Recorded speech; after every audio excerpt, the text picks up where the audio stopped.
Hi అండి అందరికీ. అందరూ ఎలా ఉన్నారు? నేనైతే చాలా బాగున్నానండి. ఈరోజైతే అదిరిపోయే ఫ్రై రెసిపీ మనం చేసుకుందాం. బ్యాచిలర్స్ కూడా కాల్ ఎగరేసుకొని చెప్పుకోవచ్చు మాకు వంటలు వచ్చని. అంత ఈజీగా ఉండే మెథడ్లో నేను మీకు షేర్ చేస్తాను విత్ మినిమల్ ఇంగ్రీడియంట్స్తో. ముందుగా అయితే బాండీ పెట్టుకొని ఆయిల్ వేడెక్కిందో లేదో ఒకసారి చెక్ చేసుకోండి.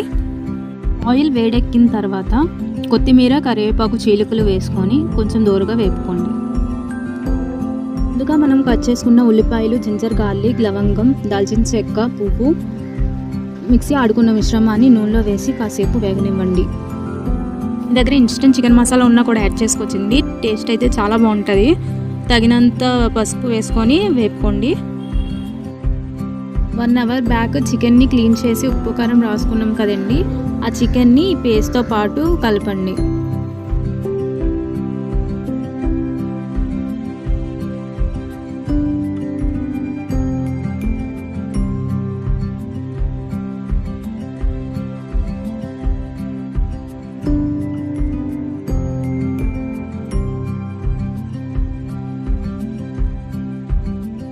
ఐదు నిమిషాలకు ఒకసారి చెక్ చేస్తూ ఉండండి చికెన్ అయితే మంచిగా కుక్ అయిందా లేదా అని.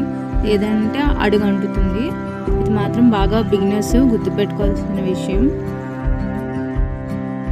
ముందుగా మిక్సీ ఆడుకున్న టమాటా జ్యూస్ని కూడా ముక్కలు సపరేట్ చేసి మధ్యలో వేసుకొని తగినంత ఉప్పు కారం కూడా అడ్జస్ట్ చేసుకోండి. ఇప్పుడు ఒకసారి మూత పెట్టుకొని 1 మినిట్ తర్వాత మళ్ళీ తీసి ఆ ముక్కలన్నీ కూడా జ్యూస్తో పాటు కలపండి. ఇప్పుడు చూసారా అది గ్రేవీ ఎంత నీట్గా ఫామ్ అయిందో మీరు చూస్తున్నట్లయితే. సో ఇప్పుడు ఈ టైం నుంచి మీరు బాగా గుర్తుపెట్టుకోవాల్సింది, ఈ టైం నుంచి హై ఫ్లేమ్లో పెట్టి మీరు చికెన్ అన్నది వేపుకోవాలి.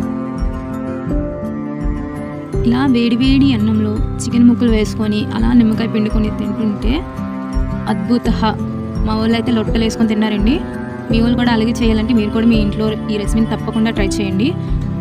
Please like and subscribe.